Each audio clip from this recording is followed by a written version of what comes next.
It's 7 p.m. Monday, September 30th, here in Seoul. Coming up on News Center tonight. President Moon Jae-in says the process of denuclearization and peace on the Korean peninsula is gaining momentum as North Korea and the U.S. prepare to hold working-level talks and possibly another summit. South Korea's parliament adopts a resolution urging the International Olympic Committee to ban Japan's planned use of its imperial rising sun flag during next year's Summer Games. South Korea's free trade agreement with 5 Central American countries will go into effect tomorrow. While benefiting South Korean firms, the deal could mean consumers can enjoy lower prices on one of the nation's favorite drinks, coffee. And South Korea's industrial production was up for a second straight month in August, led by the service sector. But indicators for the future continue to look bleak. NEWSCENTER begins now.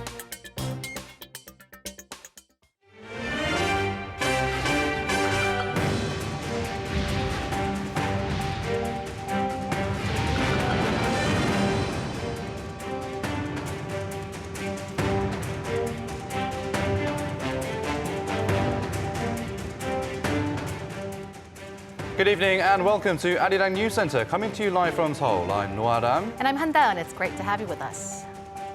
The clock is once again ticking towards denuclearization and the era of permanent peace on the Korean peninsula, and we must not miss this chance. Those are the words of President Moon Jae-in earlier today, marking the launch of the 19th National Unification Advisory Council. Our Park Hee-jun starts us off at the Blue House. President Moon Jae-in says the peace and denuclearization process on the Korean peninsula is gaining momentum. And that calls for wisdom and determination to seize this opportunity. 한반도의 비핵화와 항구적 평화의 시대를 가리키는 시계가 다시 움직이고 있습니다. 제3차 북미 정상회담을 준비하기 위한 북미 간 실무 협상을 위한 발걸음이 바빠지고 있습니다.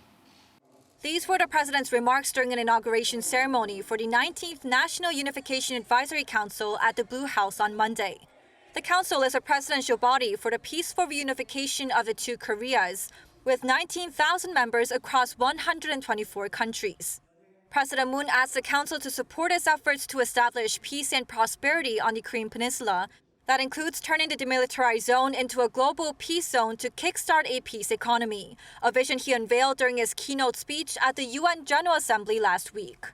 According to Moon, this is a measure that can help build mutual trust and security guarantees between the two Koreas. 국제 평화지대로 변모하는 비무장지대 인근 접경 지역은 국제적 경제 특구를 만들어 본격적인 평화 경제의 시대를 열어갈 수 있을 것입니다. President Moon also asked for the council's backing for the two Koreas' joint bid to co-host the 2032 Summer Olympics. The International Olympic Committee reaffirmed its support for the joint games when President Moon met with IOC head Thomas Bach on the sidelines of the UN General Assembly. If realized, Moon says the Olympics would be an event that proclaims South and North Korea's cooperation and unity to the rest of the world. These are President Moon's first remarks on the peace process since he returned from the UN General Assembly last week. With things finally moving again, he'll be upping his efforts to achieve concrete results that can help persuade North Korea to denuclearize. Park Hee-jun, Arirang News.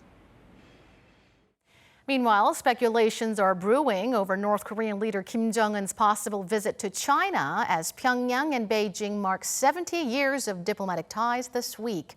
And if he does, experts believe he might use his close ties with Beijing as leverage ahead of working-level denuclearization talks with the U.S.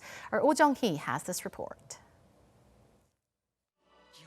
Since tensions began to thaw on the Korean peninsula in 2018, North Korean leader Kim Jong-un has visited China 4 times, and in June, Chinese President Xi Jinping visited the North Korean capital. These 5 summits between the two communist allies took place when they felt the need to show their close friendship before and after the Kim-Trump summits and amid a prolonged deadlock in denuclearization talks. This week, Kim Jong-un is expected to head to China once again. That as North Korea-US denuclearization talks are expected to get back on track in the near future, and more importantly, as Pyongyang and Beijing celebrate their 70th anniversary of establishing diplomatic ties on October 6th. South Korea's intelligence agency also believes a visit is likely. It could happen before or after October 6th, since the day marks the anniversary of North Korea-China diplomatic relations. Ahead of the first two North Korea-US summits, Kim visited China. Given that precedent, the possibility is there. As a result, observers see that a resumption of working-level talks between Pyongyang and Washington will pick up speed after Kim returns from China. Kim's visit to China will further strengthen North Korea-China relations and help the North get an upper hand in its negotiations with the U.S.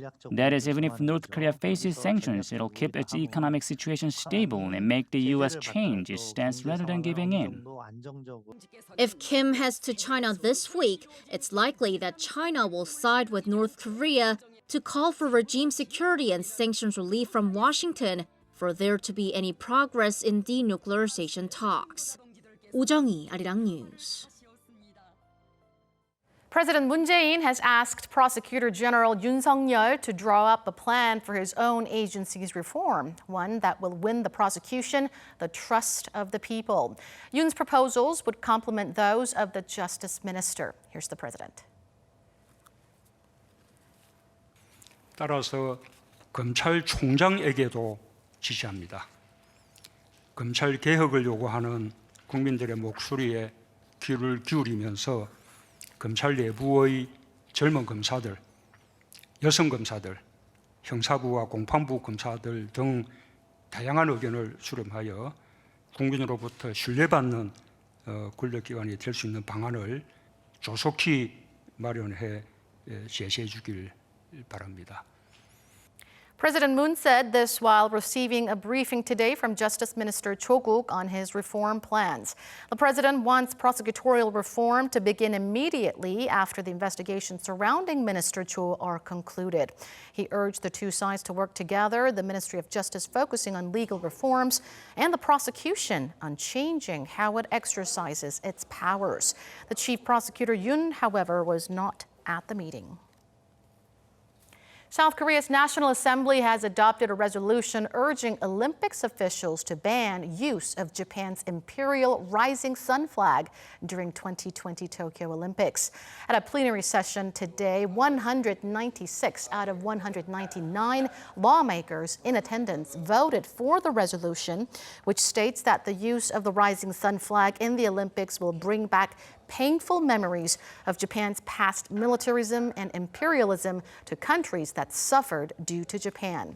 The flag was used by the Japanese army during the invasion of East Asia in the 19th and early 20th centuries.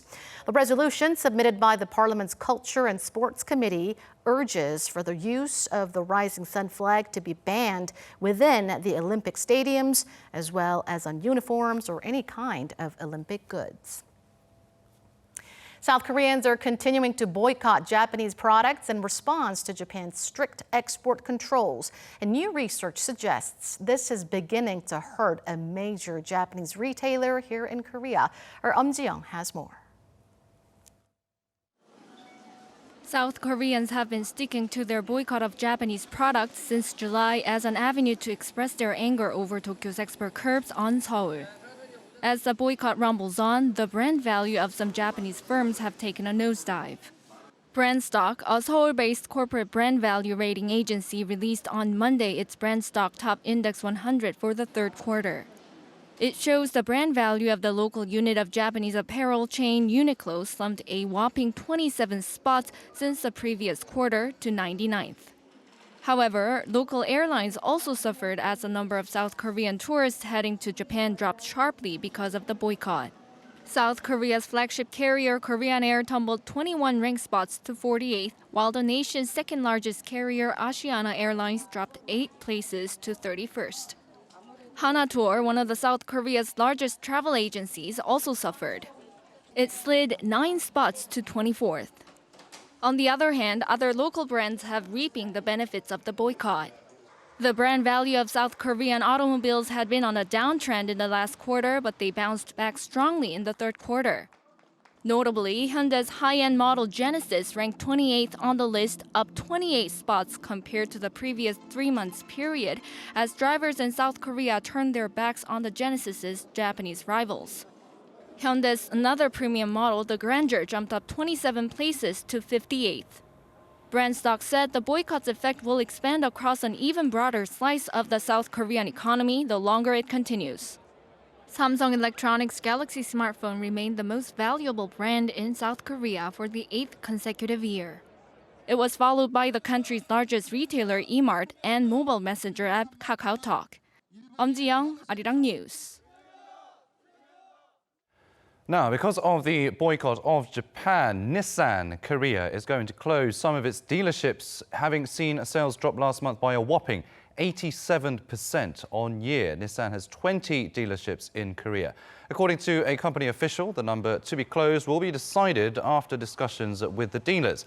Although Nissan is having a tough time in the Korean market, the official said it's going to stay in the country because it's strategically important.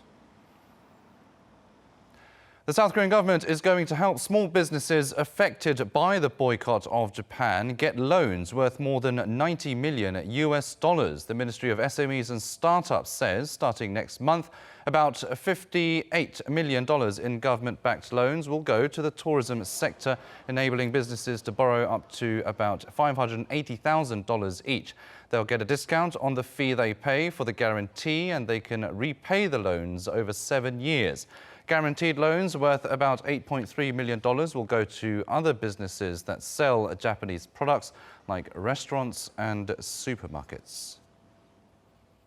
For the first time in 5 months, Korea's 3 major indicators of industrial activity went up in August, but indicators for the future weren't so positive. Our Hong-Yu has more. Industrial output across all sectors in South Korea continued its upward trend for the second month in a row, edging up 0.5% in August compared to July.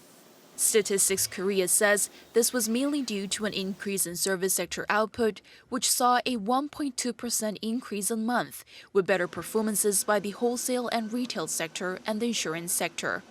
Car production saw an on-month increase, and semiconductor shipments increased by 6.1% in August compared to July. The agency said that the surge in semiconductor shipments was due to higher demand for cell phones. Retail sales also increased by 3.9%, the biggest increase since January 2011. The agency said this was mainly due to increased automobile purchases and gifts for Chuseok. But the ongoing boycott against traveling to Japan has hit the air transport and travel service businesses, with less people traveling abroad. Facility investment showed an increase of 1.9%, continuing its upward trend for the 3rd month in a row. And the coincident index, which measures the current economic conditions in the business cycle, also went up slightly for the first time in 3 months. However, the leading economic index, which shows future business conditions, fell for its 4th consecutive month. This is due to lack of domestic demand and poor external conditions, such as the U.S.-China trade dispute and South Korea-Japan trade dispute. The index is expected to continue falling, but at some point the government's sound fiscal management will show its effect in strengthening the economic outlook. Statistics Korea also said that exports and external conditions need to improve for industries to see better prospects. And without such improvement, it will be difficult to see a sustained upward trend. Hong-Yu, Arirang News. South Korea's free trade deal with 5 Central American nations will start to take effect from tomorrow. It is expected to benefit not only Korean firms, but also consumers who could see lower coffee prices. Our Seon-kyung has more. According to Ministry of Trade, Industry and Energy on Monday, South Korea's free trade agreement with 5 Central American countries will begin to take effect at the start of October. The agreements with Honduras and Nicaragua have been fully ratified by both sides and would take effect from October 1st. The trade agreements with Costa Rica, El Salvador, and Panama will also come into effect as soon as those countries ratify the agreement and notify South Korea. The trade deal will eliminate tariffs on both sides immediately or in stage for more than 95% of all trade items. With this new trade deal, customers in Korea are expected to enjoy coffee at cheaper prices. Coffee was one of the top 3 imported items from the 5 Central American countries last year, accounting for 10.1% of total exports from the 5 countries to South Korea. Honduras in particular has been one of the top 10 coffee exporters to South Korea for each of the last 5 years, shipping more than $20 million of coffee to Korea each year. Both large Korean firms and SMEs are also expected to benefit from this trade deal. Korea's major export items such as automobiles and steel will be covered by the FTA, and items produced by SMEs from cosmetics to auto parts will also be subjected to lower tariffs. However, some items such as rice, pepper, and garlic, which require protection, are either excluded from the FTA or fall under a long-term tariff elimination period of 10 to 19 years. 서은경, Arirang News. Turning to the African swine fever outbreak in South Korea now, a suspected case reported on Sunday has turned out to be a false alarm. 19 pigs had died at a slaughterhouse in Hongsang, Chungcheongnam-do Province, but the Agriculture Ministry says an autopsy shows they died from suffocation due to an overcrowded slaughterhouse. That means there have been no new cases since Friday. Although this may be good news to Hongsang, home to 2.3 million pigs, quarantine efforts are still underway. Prime Minister Lee Nak-yeon has instructed officials to look into all possible ways the disease might have gotten into South Korea. Having already broken out in the north, he suggested it might have spread through groundwater or even insects.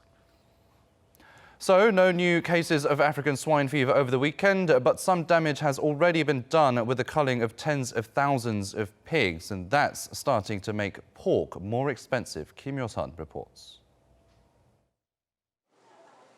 Pork prices, which have already increased due to continued confirmed cases of African swine fever across South Korea, are expected to jump even more following the recent suspected case in Chungcheongnam-do Province, an area that accounts for 1/5 of South Korea's total pig population. The average wholesale pork price for next month is estimated to be between $3.3 and $3.5 a kilogram, which is 3 to 7% higher than the same time last year. As wholesale prices creep up, wholesalers and consumers are starting to feel the pinch. We can't purchase pork as it's too expensive due to the government's movement ban on pigs.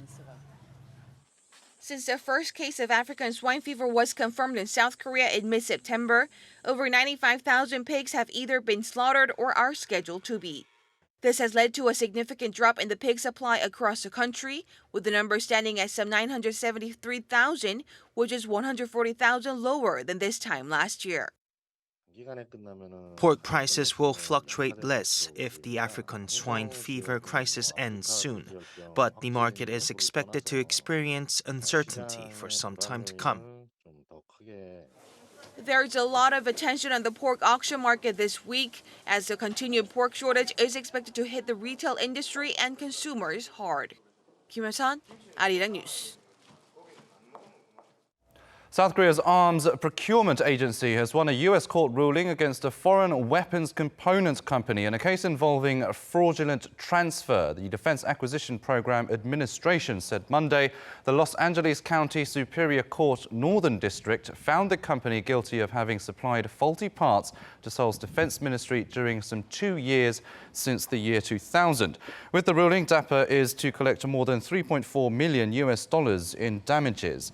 DAPA says it's the first time the agency has sued a foreign company and has actually won. South Korea has announced its strongest policies yet to reduce fine dust pollution. The National Council on Climate and Air Quality has outlined 21 measures giving the issue extra attention, especially from December through March, when fine dust is at its worst.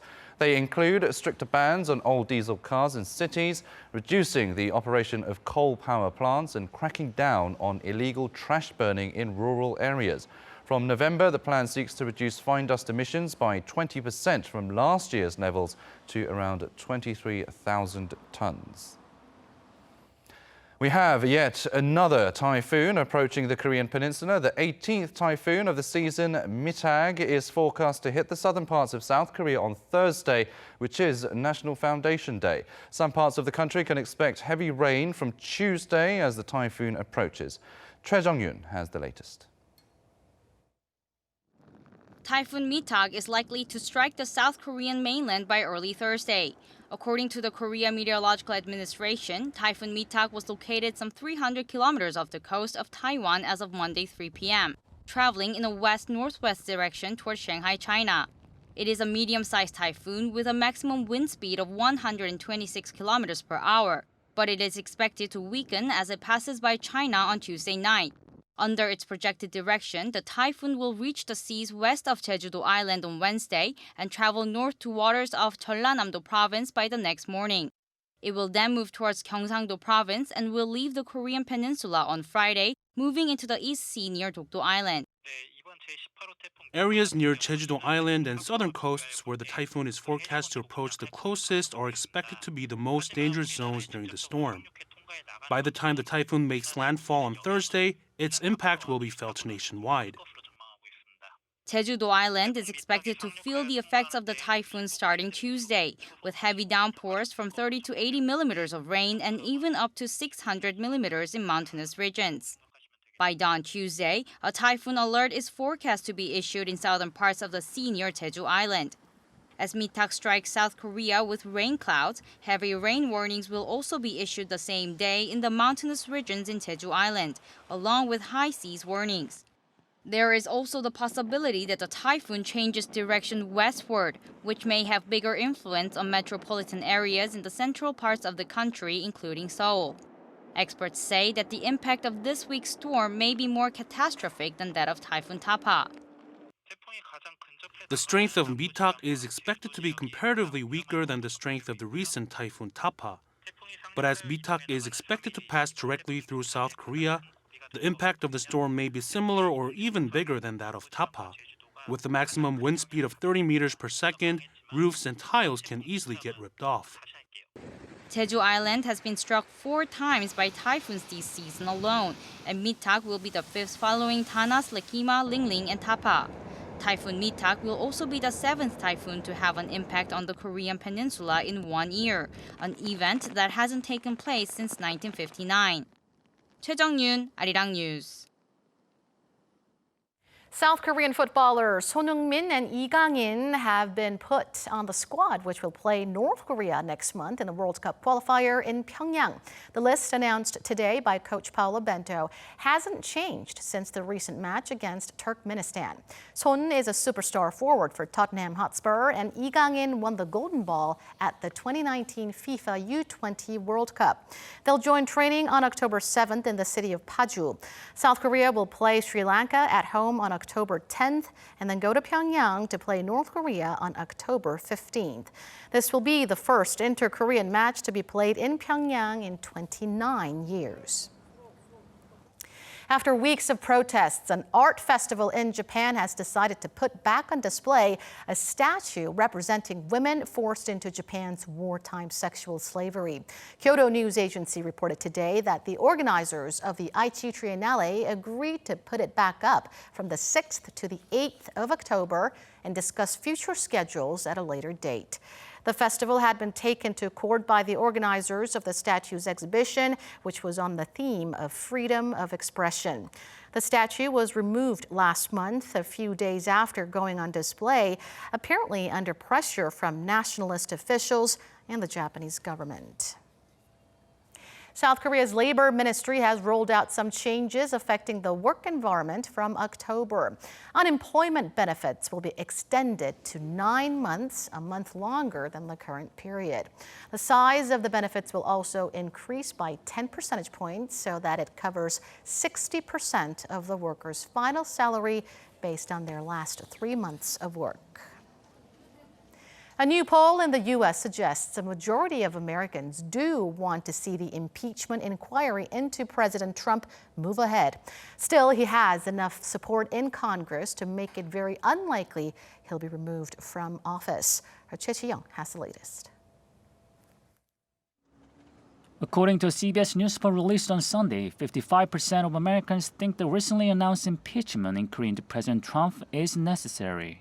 Last Tuesday, House Speaker Nancy Pelosi announced the inquiry would start, claiming Trump had violated the Constitution through his contacts with Ukraine. An anonymous whistleblower claims President Trump pressured Ukraine's new president to investigate former Vice President Joe Biden, his potential 2020 political rival, and his son Hunter at a time when Ukraine was desperate for military aid from Washington.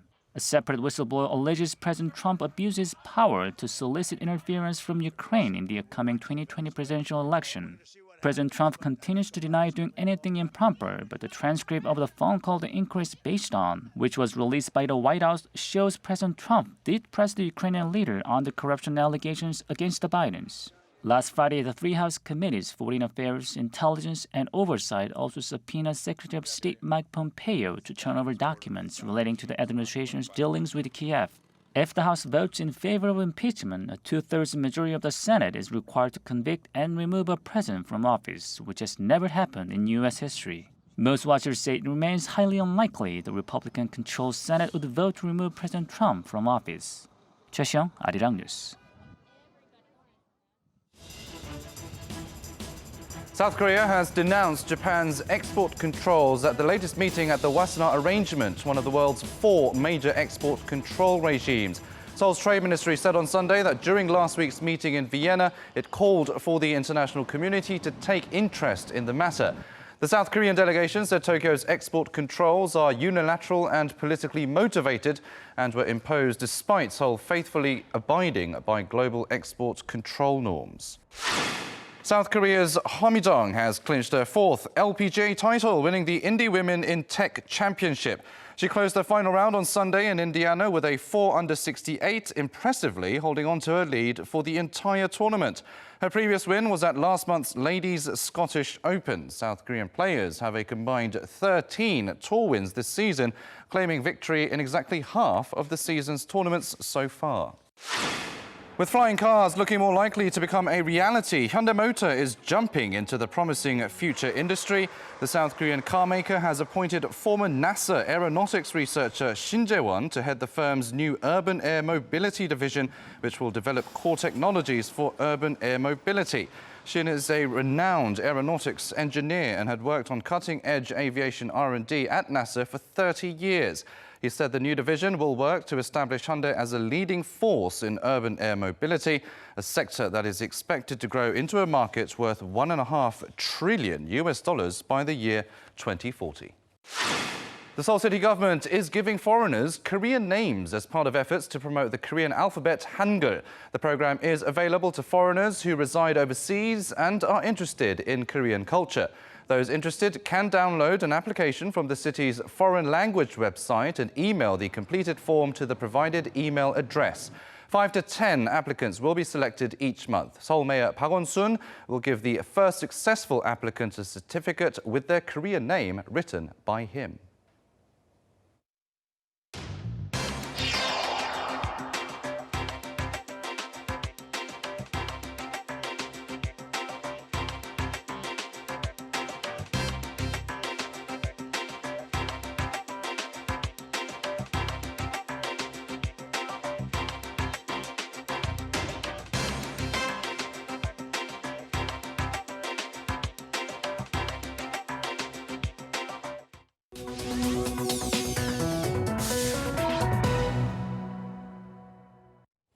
It is that time now where we take a look at some of Arirang's digital media content. And today we have another episode of Koreator, where foreigners share their love for Korea.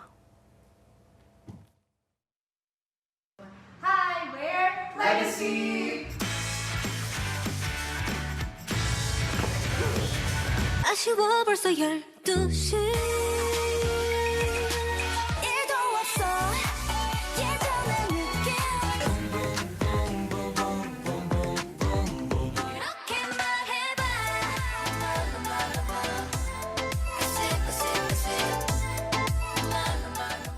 So usually we're a group of 5, but unfortunately one of us is sick today. So she might be wait, no. What else is there? I was gonna say we should edit her. No, I was gonna say we're not editing.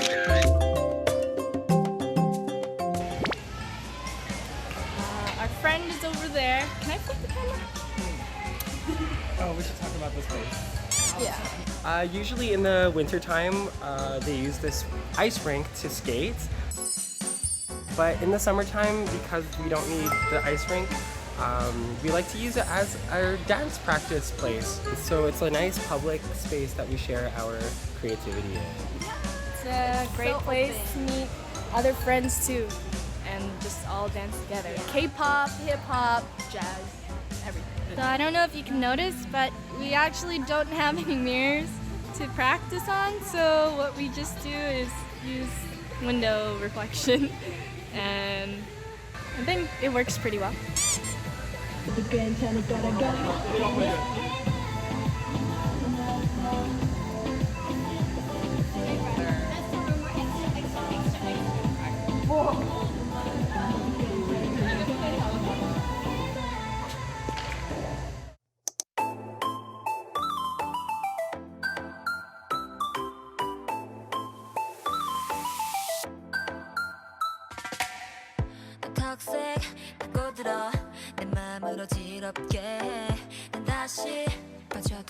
아무것도 할 수 없게 돼. 오나나나 너의 눈이 마주친 순간 다른 말은 안 듣게 돼.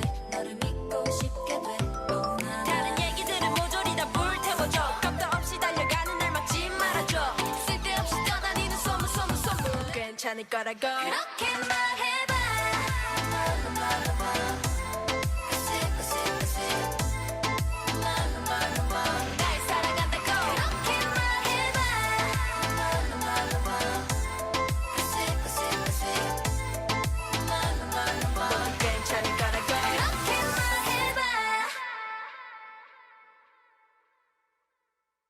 And that was the end of our video. I hope you enjoyed it. Thanks for watching and give me a Korean soon.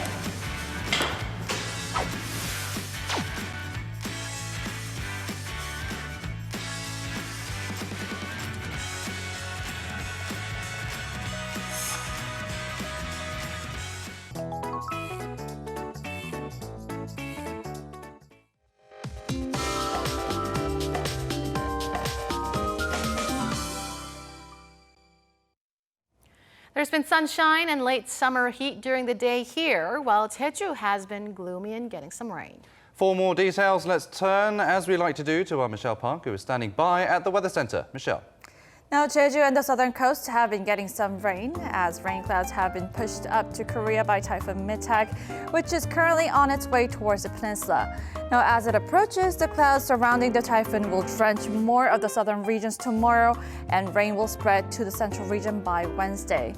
Now, the typhoon will be accompanied by some strong winds of about 145 kilometers per hour and will bring at least as much as precipitation as the last typhoon Tapa.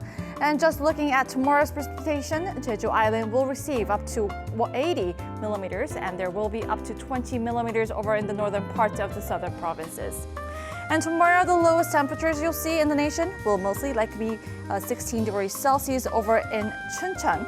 And Seoul will have a warmer start to the day at 19 degrees, while Busan and Jeju kicks off at 21 and 23 degrees respectively. As for the highs, the capital will be gray but hot with temperatures soaring up to 29 degrees, while the southern regions will keep it cool at 25 degrees. And the storm will peak between Wednesday and Thursday, soaking the nation. And after the storm, temperatures are expected to cool off. Now we'll leave you with the weather conditions around the world.